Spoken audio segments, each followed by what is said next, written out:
오늘 하나님 말씀 마태복음 28장 18절로 20절 말씀입니다.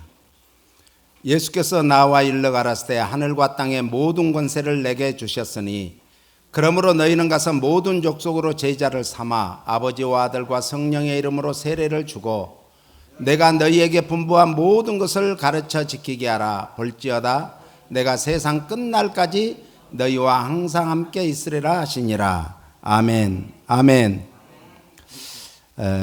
옆 사람과 인사합니다. 참 잘 오셨습니다. 주의 이름으로 사랑하고 환영하고 축복합니다. 아멘. 예수님께서는 이 성육신 인카네이션 하신 후에 40일 동안 금식하신 후 마귀의 시험을 뭘로 물리쳤다고요? 말씀으로 물리치셨습니다. 그리고 예수님의 사역의 핵심이 있는데 그게 마태복음 4장 23절에 나와 있습니다. 같이 읽겠습니다. 예수께서 온 갈릴리에 두루 다니사 저희의 해당에서 가르치시며 천국 복음을 전파하시며 백성 중에 모든 병과 모든 약한 것을 고치시니, 예수님의 사역을 마태복음 4장 23절에 전체를 다 요약해 놓은 거예요. 그래서 예수님의 3대 사역이 뭔가? 이제 가르친다, 티칭 사역을 하셨어요. 이 교육 사역을 했는데 그래서 교회가 교육 사역을 해야 되는 거예요. 그래서 미국 교단 이 교회들은 이 학교들을 많이 가지고 있어요. 학교, 유치원, 초등학교, 중학교, 고등학교, 심지어는 RCA 같은 경우는 대학교가 몇 개가 있어요. 몇 개가 대학교. 그런데 이제 예수님은 온 갈릴리에 두루 다니사, 예수님의 1차 사역이 갈릴리 전도 사역이었습니다. 갈릴리 이곳저곳을 다니시면서 전도하신 것이죠. 어떻게요? 습관처럼. 그러니까 우리의 신앙생활이 습관이 돼야 되고, 신앙생활이 삶이 돼야 되고, 전도생활이 삶이 돼야 돼요. 그래서 예배를 드리면 이제 흩어져서 뭘 해야 되는가? 이 전도하고 우리 삶 속에서 빛과 소금의 삶을 보여줘야 될 줄로 믿습니다. 그런데 예수님은 어디에서 이 가르치셨는가? 회당에서, 회당. 이 원뜻은 그들의 회당 안에서 가르치셨다라는 것이죠. 예수님의 가르치심은 두 가지였어요. 성경 해석과 성경 낭독을 하셨어요. 성경 낭독과 성경 해석. 그러니까 오직 성경 말씀만 가지고 예수님은 가르치셨어요. 그러니까 성경 말씀만 가지고 가르치면은 어떤 사람은 딱딱하다, 답답하다, 재미가 없다 그래요. 그런데 우리 삶이, 우리의 생명이 참 거기 안에 있는 것을 못 깨닫기 때문에 그래요. 그런데 랍비들과 다르게 예수님은 가르치는 것이 권위가 있었기 때문에 사람들이 뭐 했더라? 놀랬다 그래요.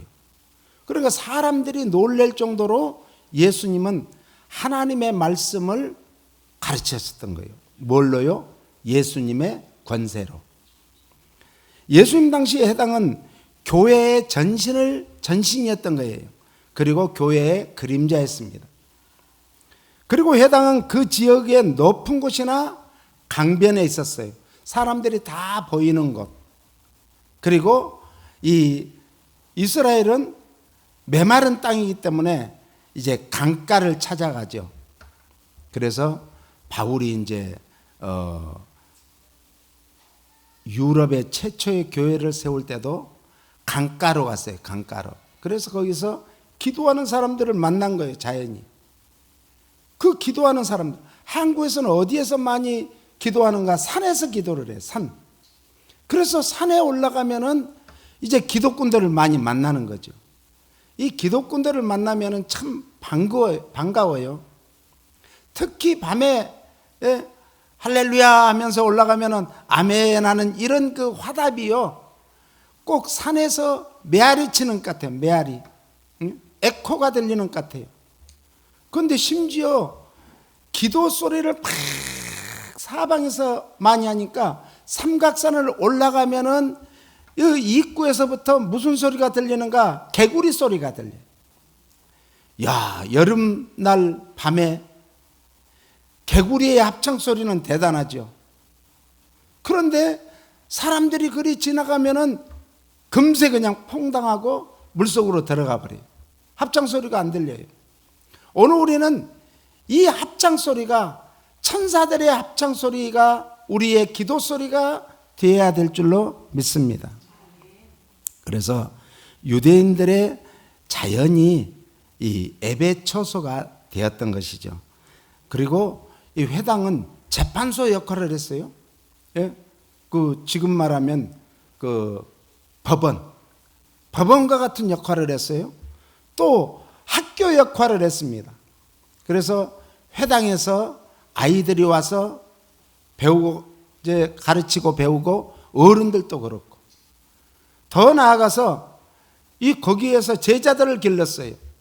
그래서 신학교 역할도 했던 곳이 회당입니다.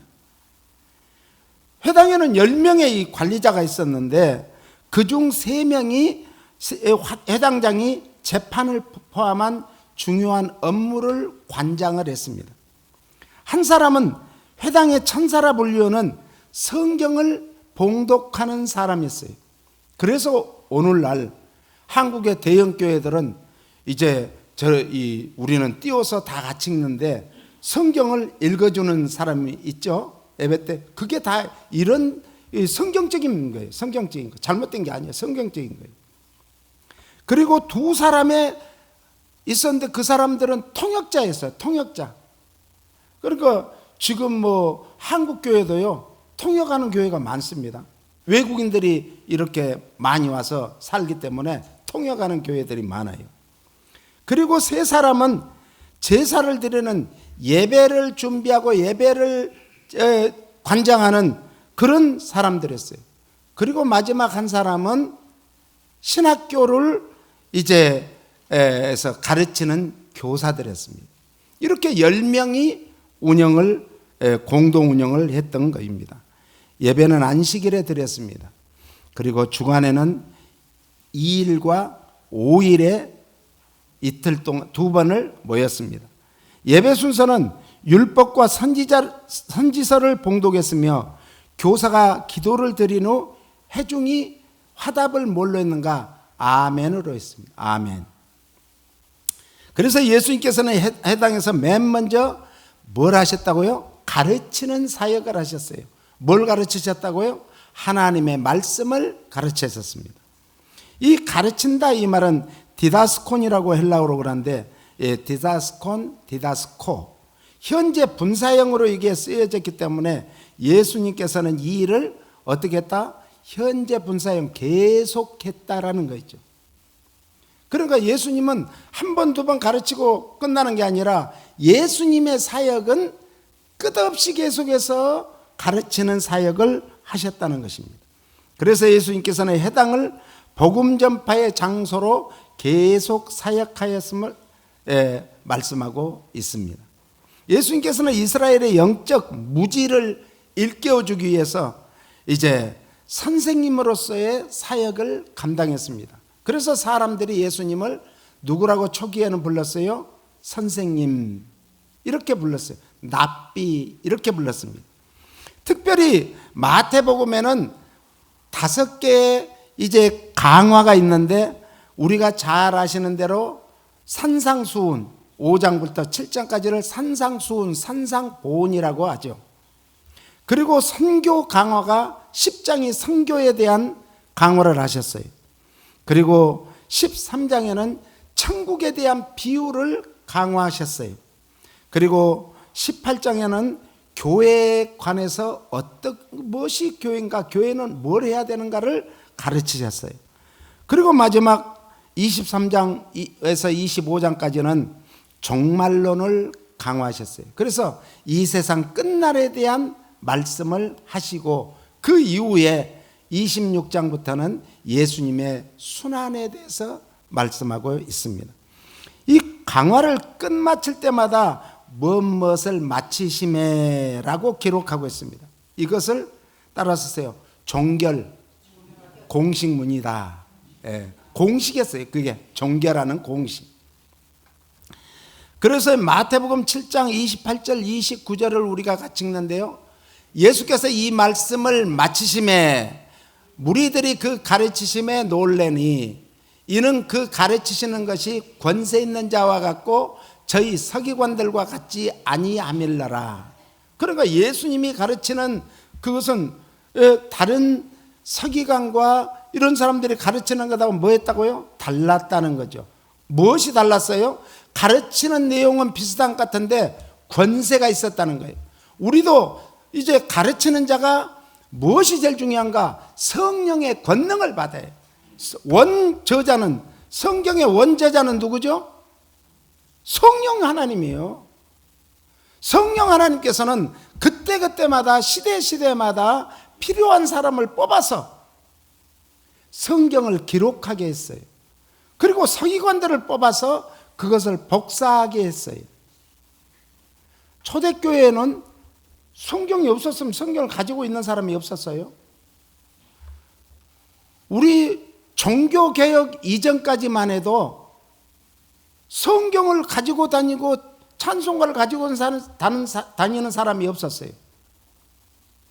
그래서 마틴 루터 이전에는 종교개혁자들이 이제 일어났습니다. 그런데 왜 성공을 못했는가? 이 성경을 가지고 다녀야지. 그리고 집에서도 있고 교회 와서도 있고 어디를 가든지 말씀을 읽어야 하는데 그런 일을 할 수가 없었어요. 그런데 마틴 루터가 성공할 수 있었던 것은 구텐베르크에 의해서 뭐가요? 인쇄술이 발달한 거예요. 인쇄술. 그래서 막 찍어낸 거예요. 그러니까 천주교에서는 이건 이단들이 하는 짓이에요. 이단들. 그래서 종교개혁을 막았던 거예요. 처음에는 찬송가가 없었어요. 찬송가가. 그러니까 찬송가를 어떻게 할까 하다가 술집에서 부르는 그런 노래, 이런 것이 귀에 잘 들어오잖아요. 그러니까 거기에 맞춰서 가사를 쓴 거예요. 곡은 그대로 쓰고. 이렇게 해서 찬송가가 된 거예요. 이러면서 사람들이 성경을 읽다가 거기서 막 거꾸러지고, 성경을 읽다가 거기서 막 변화되고, 성경을 읽다가 막 거듭나게 되고, 막 이런 놀라운 역사가 일어나게 된 거예요. 그러니까 사람들이 견딜 수가 없죠. 참을 수가 없죠. 그래서 막 사람들이 일어나서 예수가 그리스도다, 예수가 메시아다, 이거를 막 말하지 못하게 해도 퍼뜨리고 다닌 거예요. 왜? 그 마음에 성령에 충만해서 가는 곳곳마다 그들은 예수가 그리스도라는 것을 전하게 된 줄로 믿습니다. 그러니까 오늘날도 우리가 이제 예수가 그리스도라는 것을 증거하기 위해서는 제일 중요한 게 뭐예요? 우리가 성령 받아야 돼. 성령 받지 않으면 신앙생활이 밍숭맹숭, 왔다리 갔다리. 시계 옛날에는 거의 다 이 집집마다 무슨 시계가 있었죠? 그래서 그것이 왔다 갔다 하다가 12시가만 12번을 울려요. 아, 12시구나. 이렇게 알았어요. 그런데 사람들이 이제 그게 귀찮아지는 거야. 편리하기 위해서. 그 다음에는 이제 시계를 아날로그 시계 사다가, 그 다음에 일본에서 있어 센세이션을 일으킨 게 뭐예요? 전자시계가 나온 거예요. 전자시계. 그래서 그 스위스가 어마어마한 시계를 세계 1등으로 만드는 나라가 시계 2등 국가가 된 거예요. 야, 우리가 이렇게 해서는 안 되겠구나. 그러고는 이 시계 만드는 공장, 이 가내공업이에요. 대부분이 다 모여가지고 우리도 전자시계를 만들자, 도입을 하자. 한쪽에서는 반대하고 한쪽에서는 오케이를 한 거예요. 그래서 우리가 이대로 있다가는 시계 대국이 다 뺏기겠다. 그래서 전자시계를 도입하게 된 거예요. 그래서 스위스에 이제 우리가 가보니까, 야, 호텔을 가도 호텔 라비에 뭐 있죠? 마켓? 가게가 막 시계가 절비예요. 절비에. 어디를 가든지 시계가 절비예요. 롤렉스는 어마어마한 그 호수 옆에다가 큰 본사를 지어놓고 큰 시계를, 탑 시계를 만들어서 시계를 동서남북에서 다 볼 수 있게 해놓고, 시계 대국은 대국이더라. 아무튼 이 서기관들과 예수님의 가르침은 뭐였더라? 달랐다는 거죠. 인간과 하나님 차이예요. 인간의 이성으로 성경을 보느냐, 성령 하나님의 눈으로 성경을 보느냐에 따라 달라지는 거예요. 그걸 해석하는 것도 달라지는 거예요. 그리고 구약과 신약 사이에도 이 엄청난 차이가 있는 거예요. 해석하는 방법에 따라서. 그러니까 성경을 다 해석한다고 해석이 아니에요. 우리는 그래서 오직에 쓰면은 칼빈 선생님이 요한계시록을 주석을 안 했어요. 칼빈 선생님은 65권만 주석했어요. 왜? 요한계시록의 그 깊이를 자기가 감히 해석할 수가 없다. 이건 성령님만이 해석할 수가 있다. 그래서 요한계시록을 칼빈 주석에는 요한계시록이 없습니다. 그러듯이 구약과 신약 사이에 차이가 많죠. 그 구약과 신약 사이에는 다 연결고리가 있는 거예요. 또 신약과 신약에서도 연결고리가 있어요. 구약과 구약 사이에도 연결고리가 있어요. 이것을 모르면은 어떤 절수만 이단들과 같이 쫙 뽑아서 그것만 훈련시켜 갖고 하면은 이 훈련받지 않는 사람들이 져요. 그런데 그걸 가만히 말하는 그 말씀을 생각하면서 보면은 그 앞뒤에 또 이 연결고리가 있거든요. 앞절과 뒷절에. 그걸 빼먹고 하나만 딱 뽑아서 하면은 이거 잘못된 거예요. 성경 해석을 그래서 예수님이 가르치는 것과 이 서기관들이 가르치는 것하고 완전히 다른 거죠. 이것을 인본주의적인 서기관들이 가르치는 것하고 예수님은 신본주의로 가르쳤기 때문에 그래요. 우리의 신앙도 인본주의 신앙이 아니라 신본주의 신앙이 되어야 될 줄로 믿습니다. 오늘 우리도 복음을 전하고 가르치는 일에는 예수님과 같은 권위는 가질 수가 없지만 우리 인본주의적인 사고를 자꾸 죽여야 돼요. 우리의 생각을 너무 많이 가미하면은, 그래서 제가 성경 묵상하는 거 참 좋다고 했죠. 그런데 성경 묵상을 잘못하면은 신문 같은 데도 이렇게 한 주일에 묵상 그런 내용이 나오면 저는 꼼꼼히 읽어봅니다. 그러면서 그걸 이제 어떤 때는 주석과 또 대조도 해보고 하는데, 물론 은혜로운 게 많죠. 그래도 잘못 성경 묵상을 하면은 엉뚱한 자기 사고가 많이 들어가요. 인본주의적인 것이 많이 들어가요. 너무 어떤 것은 보면은 너무 알레고리칼하게 많이 이렇게 영적으로만 넘어가요. 이 성경이라는 것은 영적으로만 온전히 해석해도 안 되고, 이제 역사적으로, 문자적으로, 시대적으로, 문화적으로 이걸 다 같이 거기에 포함되어 있어요. 그러니까 성경은 역사서라 그래요. 역사서. 히스토리는 어디에서 나왔는가? 그의 스토리 뭐예요? 그의 이야기예요. 예수님의 이야기예요. 예수님에 대해서 써놓은 것이 성경이에요. 히스토리예요. 그래서 이제 오늘 교회의 사명은 교육의 사명을 감당해야 할 줄로 믿습니다. 그러므로 모든 성도들은 예수 그리스도의 제자로서 또 다른 이에게 뭘 해야 돼요? 제자 삼는 일. 그래서 뭐라고요? 가서 제자 삼아라. 예수님이 마지막 우리에게 명령하시고 정말 우리에게 다짐한 것이 가서 제자 삼으라. 제자 삼는 일을 해라 그런 거예요. 그러므로 이제 우리는 제자 삼는 일에 우리의 혼신의 힘을 다해야 될 줄로 믿습니다. 예수 믿는 것은요, 나만 잘 먹고 잘 살고 나만 편하게 나만 또 알고 있는 것이, 그것은 예수 믿는 사람이 아니에요. 예수 믿는 사람은 어디를 가든지 예수 자랑을 해야 돼. 누구 자랑이요? 예수 자랑. 예수님 자랑을 하기 위해서는 뭘 해야 되는가? 교회 자랑을 하는 거예요. 우리 교회. 그래서 큰 교회들 보세요. 다 자기 교회 자랑이에요. 예? 그리고 자기 목사님을 자랑해요. 그런데 우리 교회는 그런지 모르겠어.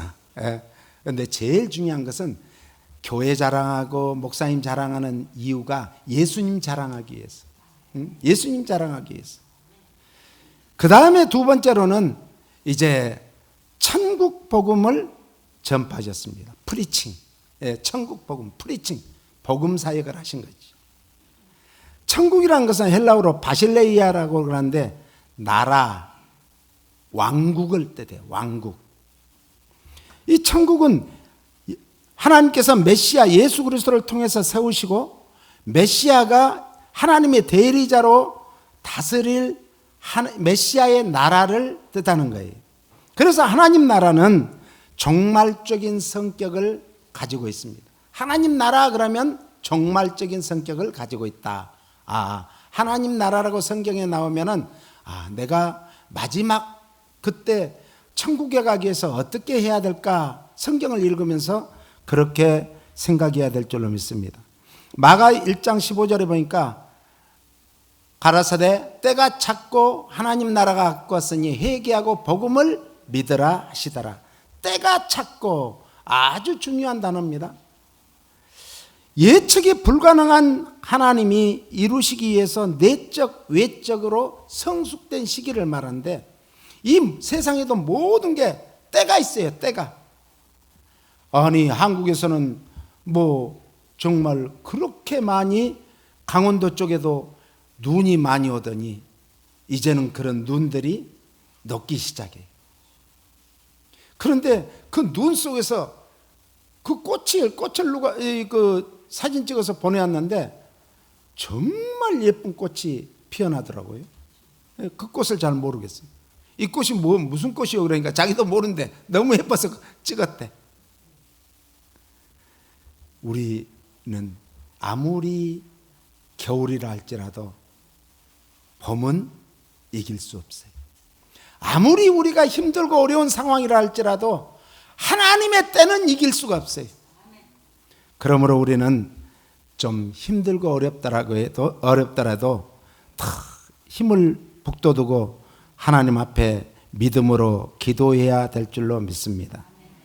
이 때가 찼다는 것은 예측이 불가능하다 이런 뜻이에요. 하나님이 이루시기 위해서 때가 찼다는 거죠. 하나님 나라가 가까이 왔기 때문에 때가 찼다는 거죠. 하나님이 정하신 때를 말하는 거예요. 아무도 몰라요. 그때는 하나님 나라의 정의, 세상 나라의 정의도 그러죠.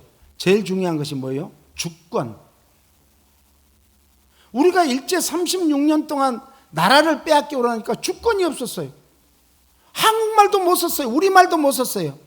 자기 본래의 이름도 일본말로 바꿔버렸어요. 주권을 잃어버리면 그렇게 되는 거예요. 우리가 하나님의 자녀로서의 주권을 잃어버리면 마귀가 그냥 질질 끌고 다닌다니까요. 얼마나 중요한지 몰라요. 하나님의 통치권이 임하는 곳이 주권이 임하는 거예요. 하나님 나라는. 여기 윌시하고 뉴햄프셔 거기 코너에 뭐가 있죠? 한국 영사관이 있어요. 총영사관. 거기는 한국 법이 거기에서 이루어지는 거예요. 그 안에서 범죄가 일어나도 여기 경찰이나 FBI 이런 데서 못 잡아가. 한국 법으로 다스리는 거예요. 오늘 여러분들이 다니는 모든 곳이 주님을 모시고 다니기 때문에 하나님 나라인 줄 믿습니다. 그래서 하나님의 통치권을 받게 되는 거예요. 그러니까 어디로 가든지 무엇을 하든지 먹든지 마시든지 살든지 죽든지 하나님 영광을 위해서 살아야 돼요. 하나님 나라는 하나님의 영광이 충만한 것이요. 영광이 임하는 거예요. 두 번째는 국민이에요. 국민. 국민이 없는 국가는 없죠. 시민이 없는 시도 없잖아요. 하나님이 택하신 성도를 국민이라게, 천국은. 여러분들이 바로 하나님의 거룩한 백성인 줄 믿으시기 바랍니다. 예? 여러분들이 왕같은 제사장들이에요. 예? 그러니까 뭐라고 살아야 돼요? 가슴을 펴고 살자. 한번 가슴 펴보세요. 이 사람이 맨 웅크린데요. 그러니까 가슴을 하루에 10번씩만 펴도, 심호흡을 하면서 10번씩만 펴도 건강하대요. 예? 하나님의 택하신 성도들은 세상을 살 때 뭐하고 살자? 가슴 펴며 살아요. 가슴 펴며. 세 번째로 영토입니다. 하나님의 통치권이 미치는 것이 영토예요. 그래서 예수님이 이 땅에 오셨을 때 이 땅이 뭘로, 예수님이 계시는 곳은 하나님의 땅이에요. 그러니까 어디를 가든지 여러분들이 서 있는 곳은 여러분들 집이 뭐예요? 하나님 나라요. 하나님의 영토요. 하나님의 영토는 뭐예요? 거룩한 거예요. 그러니까 가정을 거룩하게 하시고 사업장을 거룩하게 하시고 직장을 거룩하게 하시고 가는 곳곳마다 이 발걸음이 복된 발걸음이 되려면 거룩한 발걸음이 돼야 돼요. 누가복음 21장 29절로 33절에 보면 무화과나무 비유가 나와요. 시대의 징조를 통해서 하나님 나라가 가까우심을 분별하는 교훈을 담고 있는 무화과나무의 비유입니다. 예수님은 괜히 무화과나무를 저주한 게 아니에요. 그때는 무화과 열매가 안 열릴 때예요. 이파리가 지금 무성한데 왜? 너희들이 이 세상을 살면서 하나님 나라는 뭘 가지고 간다겠죠? 열매를 가지고 간다. 열매. 무화과 나무는 무화과 열매가 있어야죠. 무화, 없을 무자거든요. 꽃 화자. 무화과는 이름 그대로 뭐가 없어요? 꽃이 없이 이 열매가 맺는 것이 무화과예요. 그런데 그 안에 열어보면 그게 꽃이야. 얼마나 무화과 익으면 속이 예뻐요. 아주 예뻐요. 예? 단물이 뚝뚝 떨어져요. 무화과 배고플 때 몇 개만 먹어도 든든합니다. 예? 다 먹는 거예요. 꽃까지. 예수님은 만민에게 구원의 소식을 전파하는 복음의 전도자이셨습니다. 그래서 복음을 우리가 전도자가 되기 위해서는 뭘 해야 되는가? 우리가 너무도 잘 아는 사도행전 1장 8절, 이게 굉장히 중요합니다. 오직 성령이 너희에게 임하시면 너희가 권능을 받고 예루살렘과 온 유대와 사마리아와 땅끝까지 이르러 뭐가 되라? 내 증인이 되라. 여기서 중요한 포인트라 제일 중요한 것은 뭐죠? 성령을 받아야 된다. 그리고 성령 받아서 뭘 해야 되는가? 내 증인이 되라. 사도행전의 총 주제가 바로 이거예요. 사도행전 1장 8절이에요. 모든 성도들에게 주어진 전도 사명인 줄 믿으시기를 바랍니다.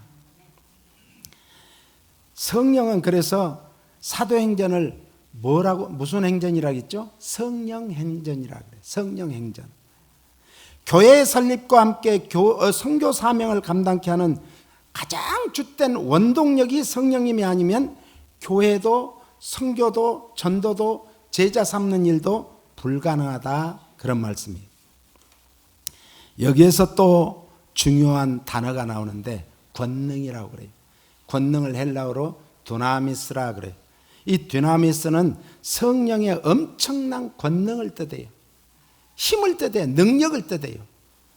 예수님께서 이적과 기적을 베푸신 것도 성령님의 권능이셨어요. 모든 성도들을 부활의 신앙을 갖게 한 것도 성령님의 권능이셨습니다. 그래서 이 성령님의 권능, 이 디나미스에서 나온 말이 다이나마이트, 영어 다이너마이트 있죠? 예?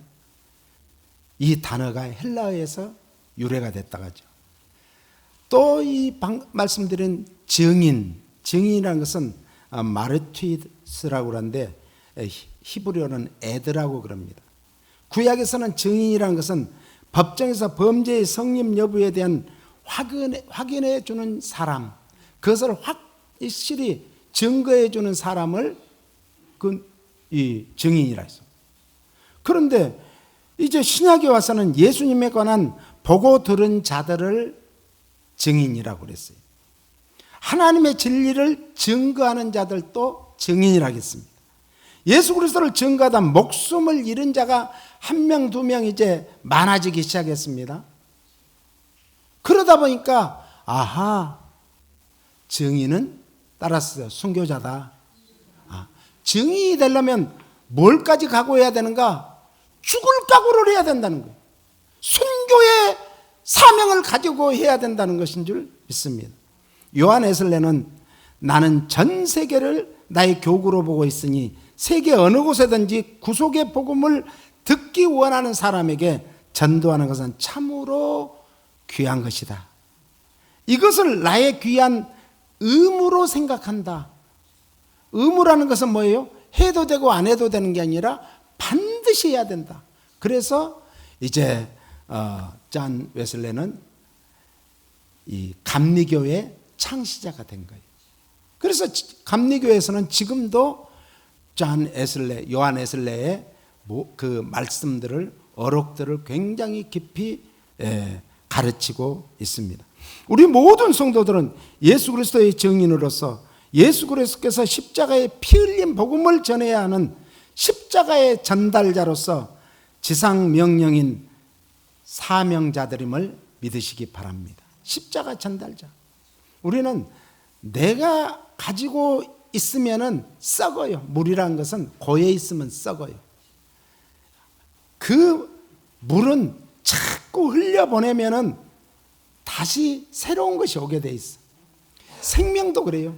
우물도 그렇습니다. 시골에서 옛날에 우물이 있죠. 우물이 이제 깊이 파는데 어떤 집은 150자, 200자까지 파는 집이 있어요. 물이 잘 안 나오니까. 그런데 깊이 팔수록 나중에 보면 그 물이 더 차가워, 여름에는. 아주 지금 냉장고와 같죠. 그리고 겨울에는 따뜻해요. 그리고 건수가 안 들어. 건수라는 건 뭐냐면 비가 오면 거기에 막 쓸데없는 물이 이제 빗물이 들어가서 더러워지는, 안 들어요. 그 샘이 깊을수록 더 맛있는 생수가 나오듯이 오늘 우리가 예수 생명을 전하면은 내 생명이 더 충만해질 줄로 믿습니다. 세 번째로는 모든 병자들을 고치셨어요. 힐링 사역, 치유 사역을 하셨죠. 마태 24장 24절 같이요. 그의 소문이 온 수리아에 퍼진지라 사람들이 모든 앓는 자 곧 각생병과 고통에 걸린 자, 귀신 들린 자, 간질하는 자, 중풍병자를 다 데려오니 저희를 고치시더라. 우리가 이 예수님의 사역지가 이제 수리아라는, 지금은 시리아를 말해요. 시리아.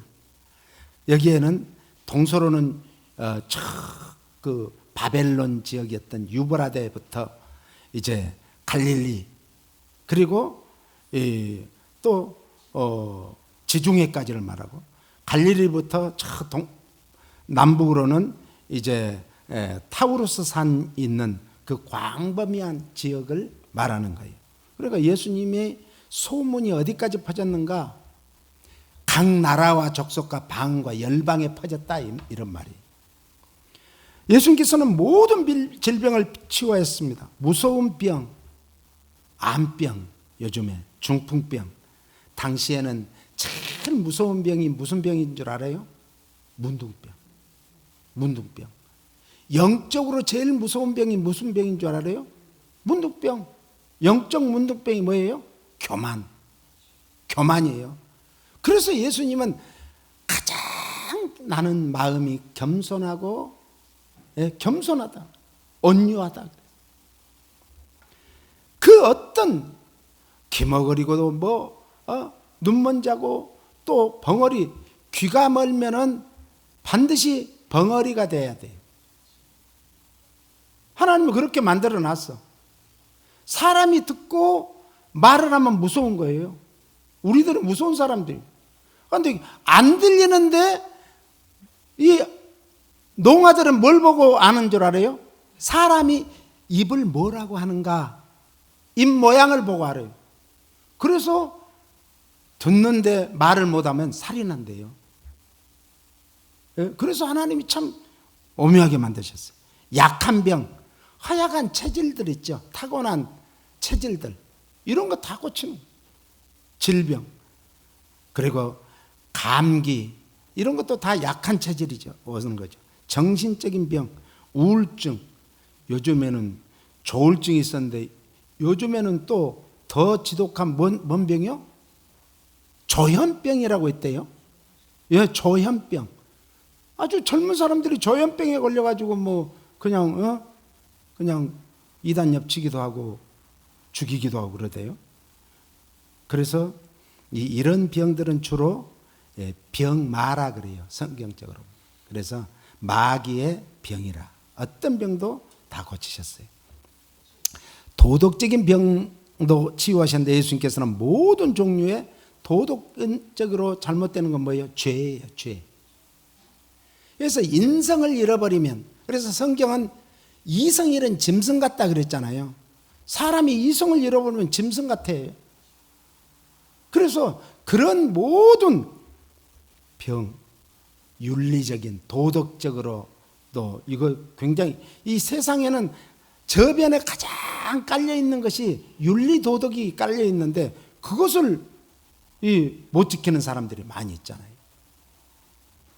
그것을 욕정의 열병이다 그러더라고요. 술 취한 자의 수종증, 마음의 상처, 아픔, 고독, 심기가 상한 병, 그리고 근심과 걱정으로부터는 모든 그런 병을 다 치유하셨습니다. 예수님께서는 인간의 의술로는 고칠 수 없는 죄인들을 치유하셨습니다. 고칠 수 없는 병을 가진 자들을 치유하셨습니다. 나라와 민족과 족속과 방언과 열방의 모든 범죄자나 또 시간인 장소를 구애하지 않고 그들을 치유하셨습니다. 예수님께서는 숫자의 제한을 받지 않고 치유하셨는데 허다한 무리를 치유하셨다라고 성경은 말합니다. 저희 교회에서도 참 제가 잊을 수 없는 그런 분이 우리 김기현 집사님. 예? 참, 기도원에 가서 했는데도 거기서도 하고 그랬는데 하나님께서는 저희 교회에 보내주셔가지고 깨끗이 치유 안 받고, 예? 우리 교회 사찰이었어요 그때.